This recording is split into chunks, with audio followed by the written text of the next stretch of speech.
नारी नर की धाय नहीं, बिना सिंह की गाय नहीं, नहीं किसी की दासी है वह तो रानी झांसी है, बहस करो मत बाधा दो, अब इसको भी आधा दो। अब वो समय आ गया है। हेलो दोस्तों, आज हमारे साथ हैं आम जनमत पार्टी की राष्ट्रीय अध्यक्ष अनामिका पासवान जी, और हम इनसे जानेंगे बिहार विधानसभा चुनाव के संदर्भ में और जानेंगे इनके राजनीतिक जीवन के बारे में। तो प्रणाम दीदी, आपका स्वागत है इसमें। आपका राजनीतिक जीवन की शुरुआत कैसे हुई? देखिए, मैं बचपन से, हमारे पिताजी पॉलिटिक्स में थे, तो मैं बचपन से ही सोशल मंच पे ही जाया करती थी। फिर स्कूल में, कॉलेज में स्पीच देना, क्रिएटिव जितने भी वर्क होते हैं उसमें भाग लेना मेरा शौक़ था। और वो कब पॉलिटिकल शौक़ में बदल गया, जब मैं 2012 में एज ए एडवोकेट एक मामले में दुसाधी पकड़ी में एक कांड हुआ था। तो उस कांड में मुझे जेल भेज दिया गया। जब मैं जेल से निकली, वहाँ एक दिन रही थी मैं ब्योर जेल में, तो एडवोकेट ने स्ट्राइक किया और यहाँ पे मुझे एक दिन में छोड़ा गया, मैं निकल गई।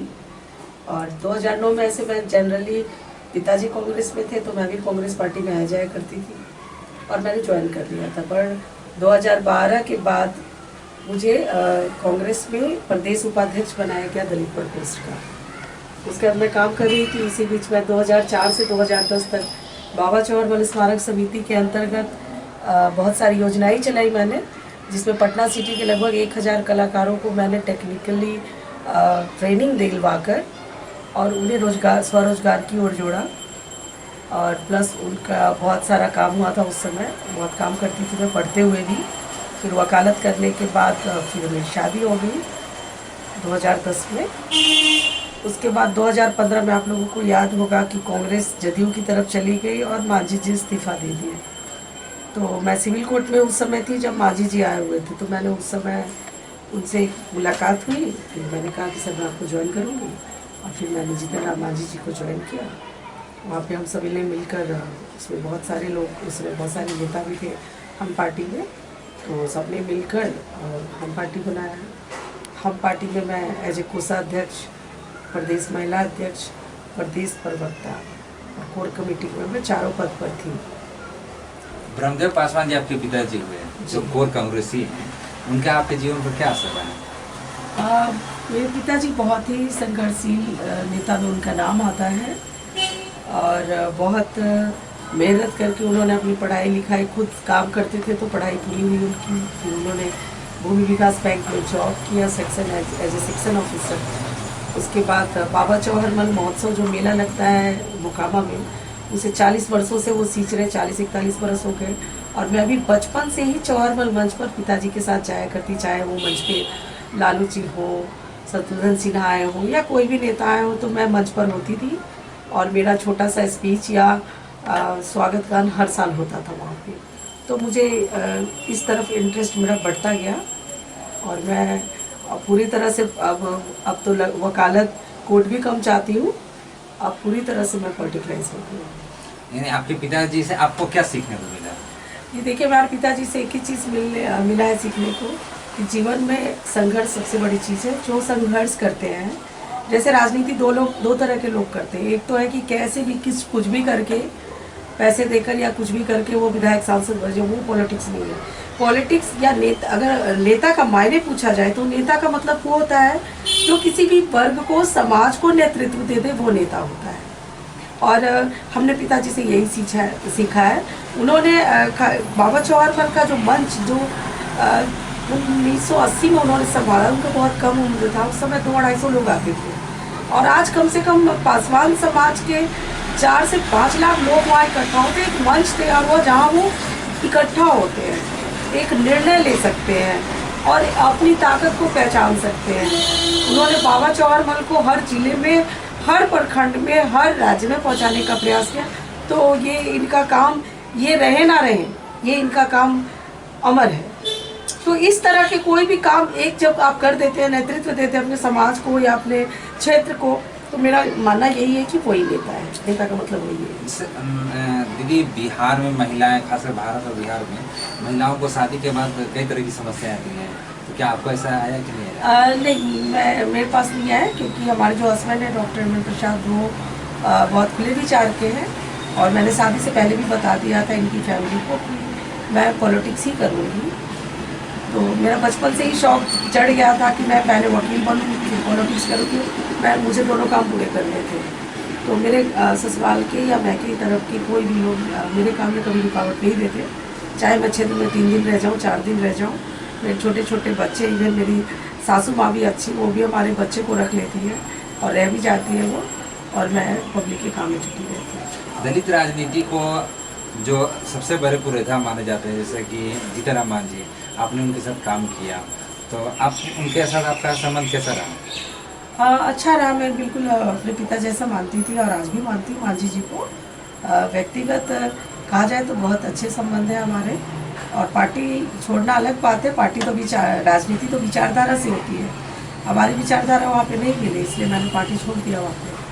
कांग्रेस पार्टी से आपने राजनीतिक जीवन की शुरुआत की, फिर कांग्रेस को भी छोड़ दिया आपने? कांग्रेस को छोड़ने का कारण था क्योंकि कांग्रेस उस समय जब मैंने ज्वाइन किया था वो विरोध में थी, और नीतीश जी तो आपको पता है कि कुछ वर्गों के साथ बहुत अन्याय किए हैं, खासकर पासवान समाज और दलित और महादलित बांटा उन्होंने।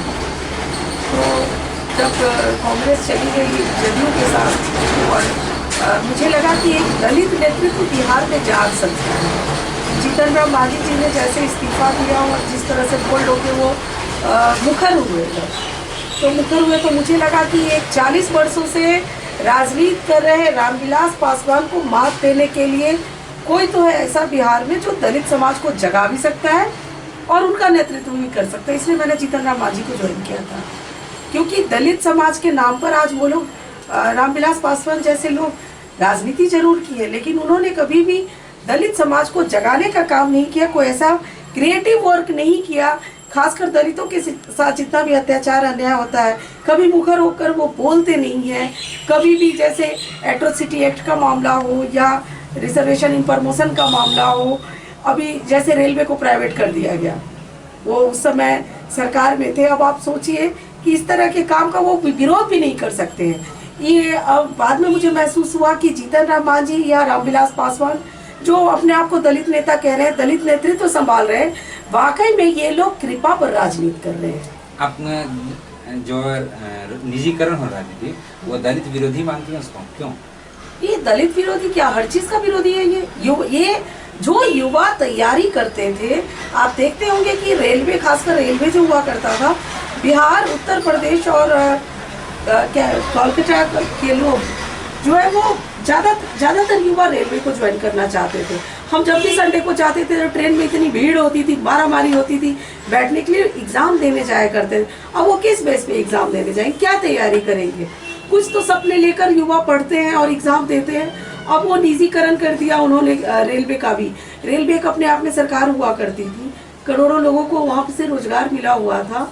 लोग अब आप काम उतना ही करेंगे और तनख्वाह आपको क्वार्टर मिलेगा, मतलब 25%। कांग्रेस में अशोक चौधरी जी के साथ आपने काम किया, वो भी दलित राजनीति के चेहरे हैं, खासकर कांग्रेस पार्टी के समय थे, प्रदेश अध्यक्ष भी थे, तो उनके साथ कैसा अनुभव रहा आपका? अच्छा रहा।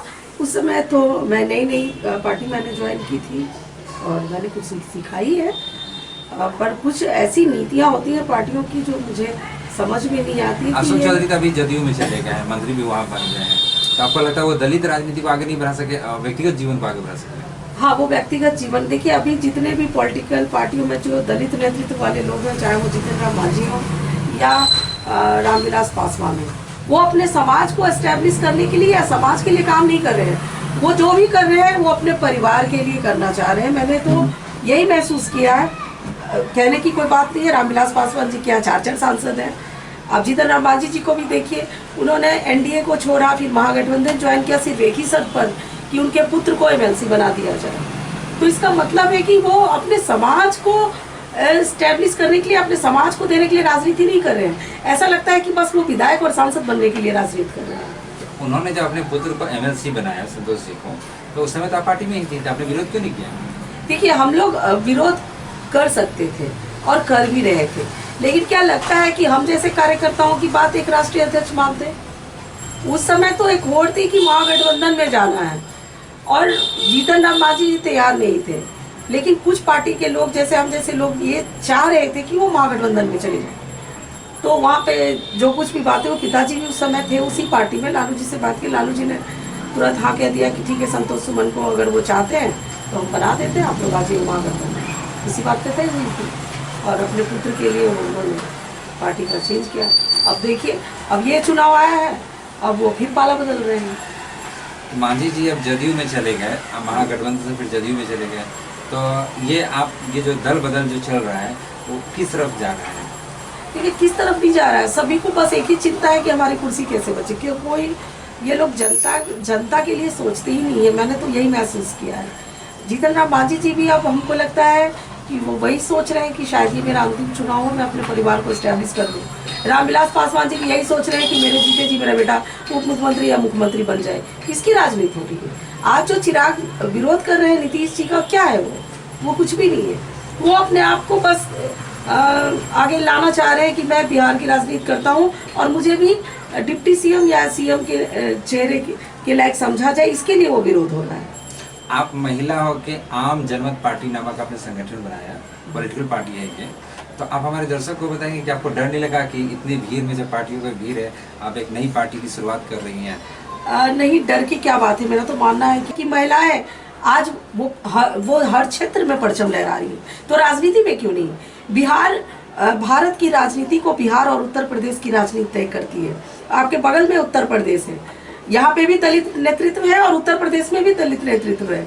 उत्तर प्रदेश में आप देख लीजिए, एक महिला है ना, दलित नेत्री है वो क्या कभी किन्हीं की कृपा पे उन्होंने राजनीति की? उन्होंने जो भी राजनीति की अपने दम पे किया, अपने समाज के लिए किया। और यहाँ के जो जितने भी हमारे दलित नेता पैदा हुए बिहार में, वो उन्होंने सभी कृपा पे मुख्यमंत्री बने। वो चाहे रामसुंदर दास हो, भोला पासवान शास्त्री हो, जीतन राम मांझी हो, या कोई भी हो, 9 महीने के लिए उनको बना दिया। अभी रामविलास पासवान जी भी अगर एनडीए का दामन छोड़कर अकेले मैदान में उतरने की हिम्मत करते हैं, तो मुझे लगता है कोई भी चुनाव को जीतने के लिए सक्षम नहीं होंगे। यानी कि आप मायावती को अपना आदर्श मानती हैं? देखिए, आदर्श तो मैं अपने पिताजी को मानती हूँ, उनके संघर्ष के जीवन को, लेकिन एक उदाहरण मैंने पेश किया कि अगर दलित नेतृत्व है, तो दलितों का अगर उद्धार करना है, तो जब तक अपने दम पर दलित मुख्यमंत्री नहीं बनेगा, तब तक दलितों का कोई उद्धार नहीं कर सकता। ये मेरा मानना है। मायावती की जो पार्टी है, बहुजन समाजवादी पार्टी, वो तो बिहार में है ही, तो आपने उसको ज्वाइन करने का नहीं सोचा? देखिए, मेरी अपनी विचारधारा है, उनकी अपनी विचारधारा है, राजनीति विचारधारा से होती है।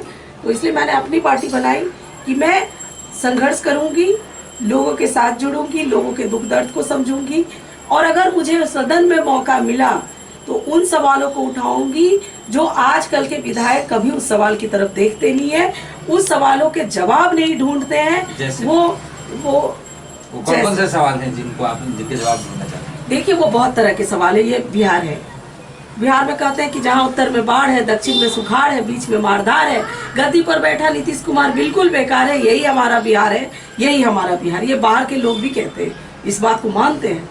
और बिहार में आप देखते हैं कि जब से हमने होश संभाला तब से सुन रहे हैं, आज़ादी के 70 वर्ष हो गए, फिर भी सीमांचल और मिथिलांचल का इलाका डूबता है। कभी इन्होंने सॉर्ट आउट करने का प्रयास नहीं किया। लोग बाढ़ में जाते हैं, बाढ़ राहत सामग्री आती है, उनके नाम पे विश्व बैंक तक से पैसे आते हैं, केंद्र सरकार से पैसे आते हैं, उस पैसे का बंदरबाट होता है। कभी इन लोगों ने बैठकर सदन में ये कोशिश नहीं की कि ऐसा कोई उपाय निकाला जाए जिससे बाढ़ ना आए। ऐसा कौन सा उपाय करें कि बाढ़ का पानी सुखाड़ के क्षेत्र में चला जाए, कि बिहार में सुखाड़ और बाढ़ दोनों की पोजीशन खत्म हो जाए।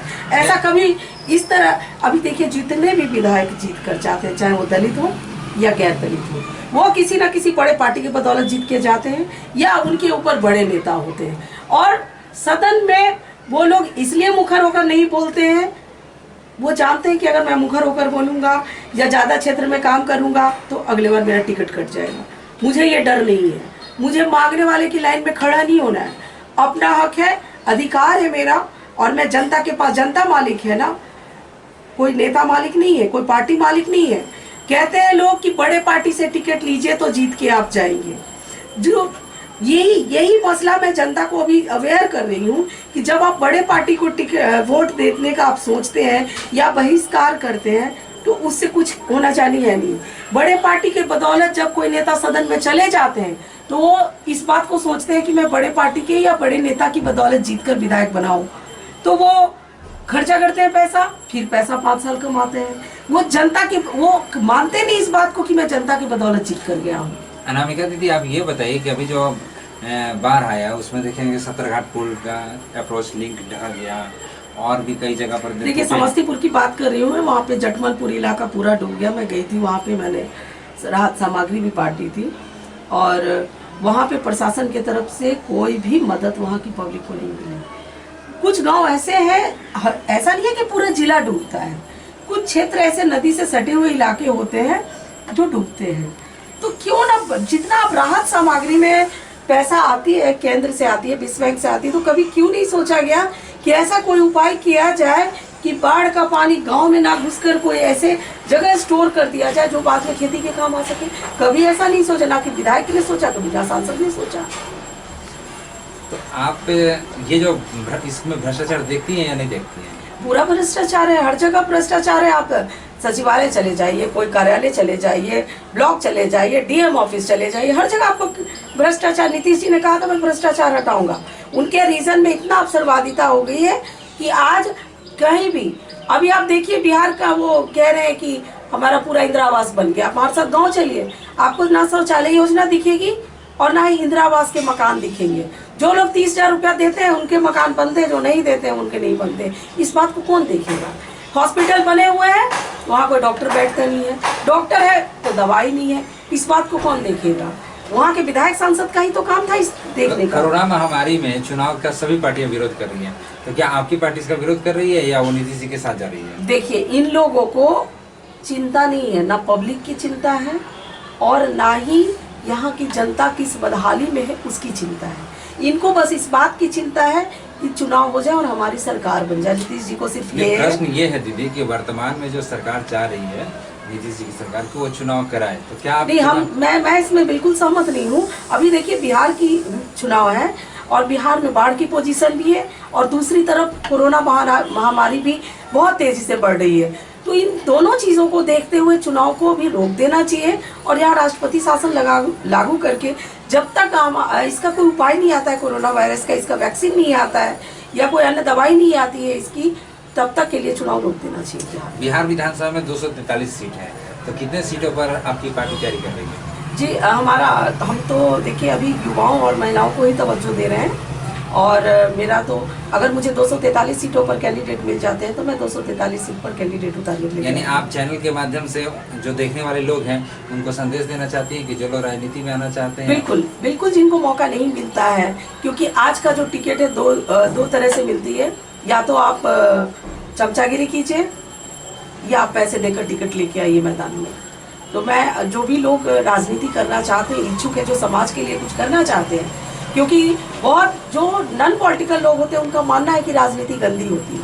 राजनीति गंदी है, लेकिन जब तक उसमें साफ सुथरे लोग नहीं घुसेंगे वो कभी साफ सुथरी नहीं होगी। और राजनीति एक ऐसा क्षेत्र है जो हर क्षेत्र पे अपना प्रभाव डालती है, हर क्षेत्र को प्रभावित करती है। क्या सरकारी क्या गैर सरकारी कामों पर वो प्रभाव डालती है, समाज पे प्रभाव डालती है। इसलिए मेरा मानना है कि अच्छे लोगों को राजनीति में आना चाहिए और खासकर युवाओं और महिलाओं को तो बहुत ही अच्छे से आना चाहिए, दमखम से आना चाहिए, क्योंकि वो बहुत ईमानदारी से काम करते हैं। आप देखते हैं कि 80 साल 85 साल के लोगों को चुनाव लड़ाया जाता है, मुझे समझ में नहीं आता है कि वो क्षेत्र में कौन सा काम करेंगे जाकर। तो आपकी पार्टी चुनाव लड़ने वाले लोगों को क्या क्या सुविधा देगी? जी देखिए, जो सुविधा होनी है, जितनी शक्ति उतनी भक्ति होती है। अभी हमारी नई पार्टी है तो अभी हमारी पार्टी की विचारधारा को लेकर जो चलेंगे उनको कुछ सहयोग जरूर हम करेंगे। अर्थात कि अभी जो थी चल रहा है, गठबंधन का दौर चल रहा है, एक तरफ यूपीए है, एक तरफ एनडीए है, एक थर्ड फ्रंट आ गया है यशवंत सिन्हा सर का, तो आप किसी फ्रंट में नहीं जाएंगे? जी फिलहाल तो मैंने इस पर कोई विचार नहीं किया है। यशवंत सिन्हा जी को बिहार की राजनीति में आता हुआ देखकर आपको कैसा लगता है? देखिए, अच्छे हैं यशवंत सिन्हा जी, बहुत ही राजनीति के मंझे हुए व्यक्ति हैं। उनके पास बहुत ही नॉलेज है, वो केंद्रीय मंत्री तक रहे हैं। लेकिन बिहार की राजनीति में एक चीज़ मैंने गौर किया है कि बिहार की राजनीति में जब भी कोई प्रभाव डाल पाते हैं तो यहाँ के जो क्षेत्रीय नेता होते हैं जो बिहार के, वो प्रभाव डाल पाए। आज तक बिहार में कोई भी बाहर की पार्टी आकर कभी अपना प्रभाव नहीं जमा पाई है, चाहे वो अपने राज्य में कितनी भी मजबूत क्यों हो। यशवंत सिन्हा को आप क्या रेटिंग करते हैं कि ये इस चुनाव में कोई प्रभाव डाल पाएंगे या बस? जी देखिए, ये थर्ड फ्रंट बनी है, अब तो ये पब्लिक के हाथ में है, ये लोकतंत्र है, जनता ही इसकी मालिक है और जनता को ही निर्णय लेना है। अब जनता निर्णय लेगी कि मैं किसकी ओर जाऊं, थर्ड फ्रंट में जाऊं या किसी ऐसे एनडीए की तरफ जाऊं, यूपीए की तरफ जाऊं, या हमारे बीच अगर कोई वैसा प्रत्याशी आता है उसकी तरफ जाऊं, तो जनता को निर्णय लेना है। भारत के प्रधानमंत्री माननीय नरेंद्र मोदी जी के जो कार्यकाल है 10 साल 5 साल उधर चलेंगे और इधर 1-2 साल जो समय है उसको 7 साल, तो उसको आप किस रूप में देखते हैं? देखिए 7 सालों में प्रधानमंत्री जी ने बहुत काम भी किए हैं। जैसे 370 धारा हटाई तो बहुत अच्छा है, उसमें महिलाओं को अधिकार मिला, क्योंकि महिलाएं जो है वहाँ की महिलाएं जब बाहर शादी करती थी तो उनको वहाँ की नागरिकता से हटा दिया जाता था, उनका कोई अधिकार नहीं होता था। तो इस तरह से मेरा मानना है कि महिलाओं को एक अधिकार मिला, अब कहीं की भी पब्लिक वहाँ पे जाके बस सकती है। लेकिन कुछ ऐसे भी काम उन्होंने किए हैं जो बिल्कुल नापसंद है। जैसे पुलवामा की जो घटना हुई है सभी लोग जानते हैं, इसकी सीबीआई जांच नहीं हुई। वो विदेश यात्रा उन्होंने इतनी की कि जितना भी अगर चाहते तो बिहार में हमारे एक भी झोपड़ी नहीं होती, जहाँ तक मेरा मानना है। हमारे देश में और भी कई प्रधानमंत्री और मुख्यमंत्री हुए, कर्पूरी ठाकुर जी की तरह भी मुख्यमंत्री हुए हैं। नहीं, जो प्रधानमंत्री हैं हमारे माननीय प्रधानमंत्री, बिहार की राजनीति में उनका जो प्रभाव है इस बार चुनाव में कैसा दिखाई देगा? जी देखिए, मोदी जी का प्रभाव उनके लोगों पर पड़ सकता है जो उनसे जुड़े हुए, जो आरएसएस जुड़े हुए हैं, भाजपा। लेकिन जो जनरल पब्लिक है, जैसे उन्होंने राम मंदिर बनाया, राम मंदिर बनाने से क्या होगा? क्या पब्लिक को अच्छा स्वास्थ्य मिल जाएगा? क्या उनकी भूख मिट जाएगी? क्या उनकी अच्छी पढ़ाई हो जाएगी? क्या उनका विकास हो जाएगा? क्या उनके क्षेत्र का रोड बन जाएगा? या उनके सपने पूरे हो जाएंगे? मेरा ये नहीं मानना है। आपको नहीं लगता दीदी कि इतना दिन से जो लंबित मामला था, 500 सालों से चला आ रहा था, वो एक तरह से सॉर्ट आउट हुआ? इस रूप में भी तो इसको हम देख सकते हैं ना। देखिए, सॉर्ट आउट मंदिर और मस्जिद को मसला मैं मानती नहीं। ये मानने की बात, देश के सामने जब इतने सारे मामले हैं तो मंदिर का मसला कौन सा बड़ा मसला है? दूसरी बात, कोई भी धर्म ग्रंथ, चाहे वो गीता हो, बाइबल हो, कुरान हो, कोई भी ये नहीं कहता कि धर्म प्रधान है। हर ग्रंथ में, चाहे वो महाभारत पढ़िए, रामायण पढ़िए, सब में लिखा गया है कि कर्म की प्रधानता है। कर्म पहले है, धर्म बाद में है। और ये धर्म को पहले दिखा रहे, कर्म बाद में करते हैं। अयोध्या में जो राम मंदिर बना उसके पक्ष में आप नहीं है? नहीं, देखिए हम पब्लिक के पक्ष में हैं और मुझे नहीं लगता कि राम मंदिर बनने से पब्लिक को कोई फर्क पड़ने वाला है या पब्लिक को कोई फायदा हो रहा है, ऐसा तो कुछ भी नहीं है। अगर मंदिर बनने से पब्लिक की भूख मिट जाती, बेरोजगारी दूर हो जाती तो मैं मानती, लेकिन मंदिर बनने से कोई भी देश का व्यक्ति जवाब दे दे कि मंदिर बनने से बेरोजगारी और भूखमरी खत्म हो जाएगी। कोरोना काल में दीदी हमने देखा कि 40 लाख मजदूर बिहार आए हैं, तो इस पर आप क्या कहना चाहते हैं? देखिए 40, ये तो नीतीश जी को शर्म आनी चाहिए। जब वो सरकार बना रहे थे उस समय कह रहे थे हमारे बिहार के लोग पलायन कर रहे हैं, आप हमारी सरकार को बनाइए, हमारे लोग बाहर नहीं जाएंगे काम करने को। आज नहीं चाहते हुए भी पब्लिक ने दिखा दिया कि लो तुम्हारे 40 लाख लोग बाहर जाकर काम कर रहे हैं, दिखा दिया ना पब्लिक ने, सभी दुनिया, पूरी दुनिया जान गई। और एक तरफ आप कह रहे हैं कि कोरोना जैसी महामारी से हमारा देश जूझ रहा है, उस समय वो दिए जलवा रहे थे, आप घंटे बजवा रहे थे।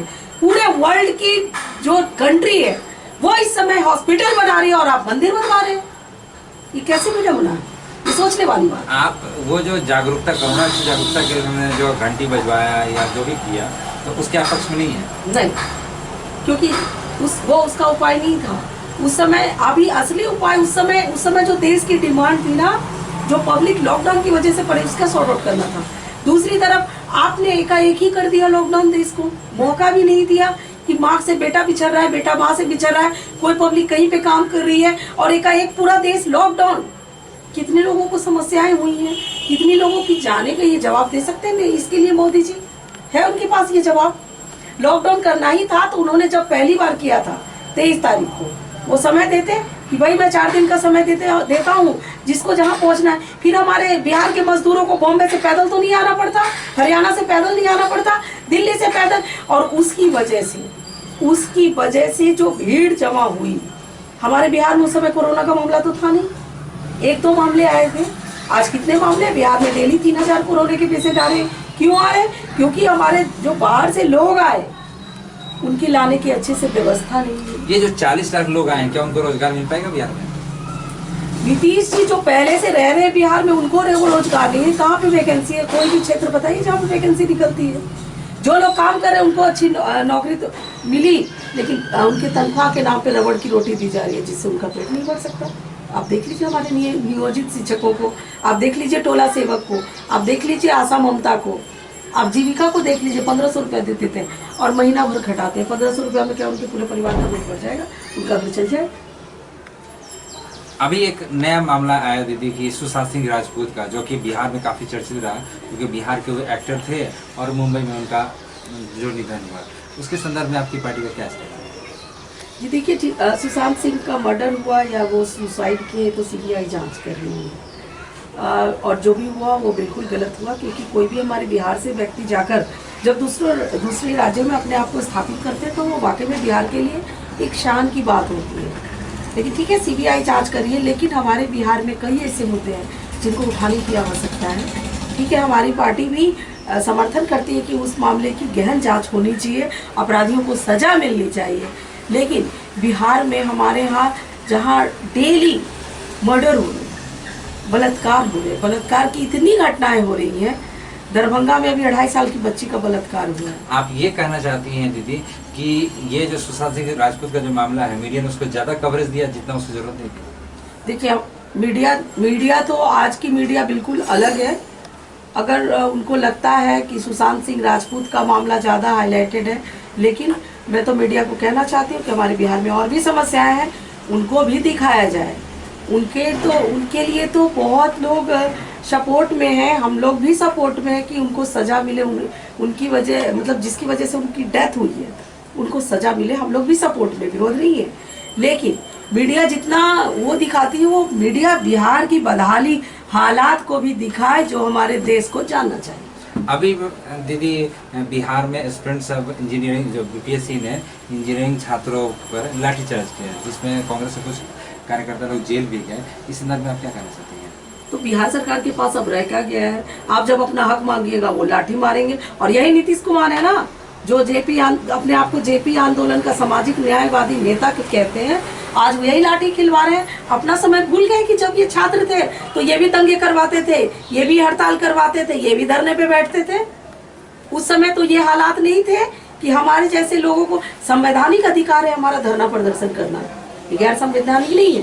कोरोना काल में दीदी धरना प्रदर्शन की तो मनाही है, तो कैसे करेंगे? देखिए, जब अपना हक मांगने की बात होगी तो कोई उस समय नहीं देखेगा अपने जान को। वो हक, जब हक मांगने के लिए हम उठते हैं तो हम सब कुछ भूल जाते हैं। और हम सरकार से नहीं मांगेंगे तो किससे मांगेंगे? अगर स्टूडेंट को दर्द है तो वो सरकार का विरोध नहीं करेगी तो कैसे सरकार को पता चलेगा कि ये विरोध में है? मानती हूँ मैं, कोरोना काल में अभी भीड़ नहीं जुटानी है, लेकिन सोशल डिस्टेंस को मेंटेन करते हुए तो हम मांग कर सकते हैं। यानी कि बीपीएससी कार्यालय के बाहर जो छात्रों का आंदोलन हुआ, आप उसका समर्थन करती हैं? बिल्कुल समर्थन करते हैं। अपना हक, ये लोग कोरोना वायरस का हवाला दे देकर कितना नुकसान कर रहे हैं लोगों का।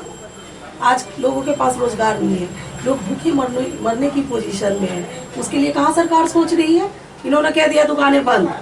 ये इन्होंने कभी सोचा कि जो ठेले पर बेचते हैं, जो 100 रुपया 200 रुपया रोज कमाते हैं, उनका घर कैसे चलेगा? आपने कभी वैकल्पिक व्यवस्था के बारे में सोचा? आज तो लोग जी ही रहे हैं ना, लोग अपना काम कर ही रहे हैं, घर से बाहर निकल ही रहे हैं, लेकिन सब कुछ लॉकडाउन करने की वजह से कितने देश के हालात खराब हो गए हैं। आज लोगों को खाने के लिए सोचना पड़ता है। अनामिका जी, अगर मान लीजिए चुनाव होता है और चुनाव का परिणाम कुछ भी हो, तो अगर 2-3 सीटों की जरूरत पड़ती है, वो सीट आपके पास होता है, तो आप किधर जाना पसंद करेंगे? एनडीए की तरफ, यूपीए की तरफ, या आप एब्सटेन कर जाएंगे? जो जनता के साथ होगा मैं उन्हीं के साथ जाऊंगी। और ऐसे में मेरी जो विचारधारा है, उस विचारधारा के अनुसार जो पार्टी काम करेगी मैं उसके साथ जाऊँगी। यानी आप एनडीए तरफ भी जा सकती हैं? मैंने अभी कभी ऐसा नहीं कहा कि मैं एनडीए की तरफ ही जाऊंगी। अभी देखती हूँ, अभी हालात कुछ और ही कह रहे हैं। और जिस तरह से नीतीश कुमार जी ने 15 साल दिखावा किया कि मैं बिहार का विकास कर रहा हूँ, बढ़ता बिहार, उछलता बिहार, चमकता बिहार, और बिहार की बदहाली हम लोग देख रहे हैं, तो मुझे तो नहीं लगता कि मैं नीतीश कुमार के साथ कहीं जा सकती। जैसे अगर किसी गठबंधन ने, जैसे कि महागठबंधन ने या थर्ड फ्रंट ने आपको बुलाया, तो क्या आप उधर जाना पसंद करेंगे या निश्चित रूप से अकेले ही चुनाव में उतरेंगे? ये देखिए, मेरे थर्ड फ्रंट से बात हुई है 1-2 बार, लेकिन फिलहाल अभी हम लोग युवाओं और महिलाओं को ही एक्टिवेट कर रहे हैं अपने पार्टी में। और जब उनकी सहमति बनेगी कि हम अकेले चुनाव लड़ेंगे तो हम अकेले चुनाव लड़ेंगे। बहुत बहुत धन्यवाद।